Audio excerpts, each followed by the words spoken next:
Hare Krishna. I'll be speaking about Sri Gopal Guru Goswami. Gopal Guru Goswami was born in an Orison Brahmin family. His father's name was Murari Pandit. His mother's name is unknown. While still a child, he had the opportunity to serve Mahaprabhu through Govinda, the Lord's servant. His original name was Makaradhwaja Pandit, but Mahaprabhu used to affectionately call him Gopal. His name is found in neither the Chaitanya Charitamrit nor the Chaitanya Bhagavat. He was initiated by Vakreshwar Pandit, one of the Lord's close associates living in Jagannath Puri. This is confirmed in the book Vakreshwar Charita, where the following passage is found.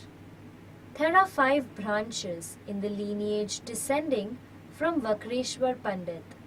Those coming from Chandrasekhar, Shankararanya Acharya, Govindananda, Devananda, and Gopal Guru, whose qualities are beyond description. From the book Guru Pranay, which is published by the Radhakant Mutt, we learn that Gopal Guru Goswami identity in Vrajalila was as the Sakhi Manju Medha. How did he get the name Gopal Guru? There is a legend surrounding the addition of the word Guru to his name. There was once a devotee in Puri who was particularly attached to the chanting of the holy names. As a matter of fact, the chanting had become automatic for him, so that his tongue muttered the names incessantly. One day, Gopal Guru saw this devotee on his way to the toilet, holding his tongue between his fingers because he did not wish to chant the holy name while engaged in an impure act. Gopal Guru was just a lad, but he was able to understand why the devotee was doing this, and he said to him, "What are you doing? Don't you know that there are no regulations governing the time and place for chanting the holy name? One should chant the name in all times and all circumstances, pure or impure. If you were not able to chant while defecating, how would you be able to have an auspicious death? Should death suddenly come upon him at that time?"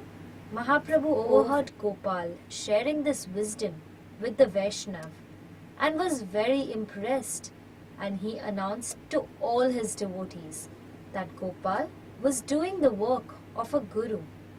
From that day on, the young Makaradhwaj Pandit was known as Gopal Guru.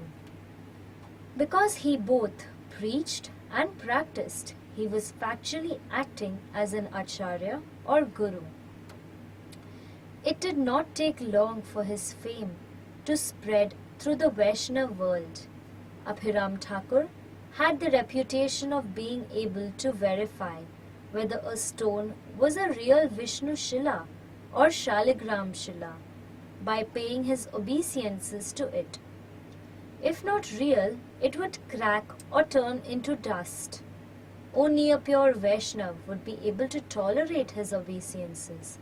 Otherwise, they could prove fatal. When the Vaishnavas heard that Abhiram Thakur had come to Puri to test Gopal Guru, they were anxious for the boy due to their affection for him. Mahaprabhu realized that everyone was troubled, and so he placed his foot on Gopal's forehead, thus creating the distinctive tilak marking which is used by those in Gopal Guru's spiritual lineage. Gopal was still frightened and sat in the Lord's lap for protection. Thus, Abhiram's obeisances did him no harm. Miraculous events at Gopal Guru's death. A few legends of miraculous events are told about Gopal Guru. When he started to grow old, he turned the responsibility for the Radhakant Mutt over to his disciple Dhyana Chandra. When Gopal Guru died, not long after, his successor, was overcome with grief. He took his guru's body to the Swargadwar, that is the gate of heaven, on the seafront. In the meantime, some representatives of a government department blocked off the temple, claiming that the transferal had been done without ministerial sanction. When Dhyanacharya heard that this was going on, he fell at the lotus feet of his guru's body, tears flowing from his eyes. Though Gopal Guru's body was on the funeral pyre, the prayers of his dear disciple reached him and he was resuscitated, chanting the holy names in Sankirtan. As soon as the government representatives heard of this event, they became fearful and abandoned their effort to take over the temple. Gopal Guru returned to the temple and made a properly legal transfer of ownership to his disciple and disappeared sometime later on the Kartik Shukla Navami. A year after Gopal Guru disappeared, when some devotees who had made the trip to Puri for the Rath Yatra returned to Vraj, they were amazed to see Gopal Guru sitting chanting japa under a pakurya tree in Vamshibata. They sent the message to Dhyanachandra in Puri, and he immediately hurried to Vrindavan to see his Guru. He fell down at his feet and begged to be allowed to stay in Vraja, even though Gopal Guru told him to go back to Puri and take care of his responsibilities. Finally, Gopal told Dhyanachandra, "If you feel such separation from me that you are unable to tolerate it, then have an image of me made out of a neem tree and place it in front of the altar room of the temple and worship it." This is what was done, and the statue of Gopal Guru Goswami is worshipped at the Radhakant Mutt to this day. Thank you. Hare Krishna.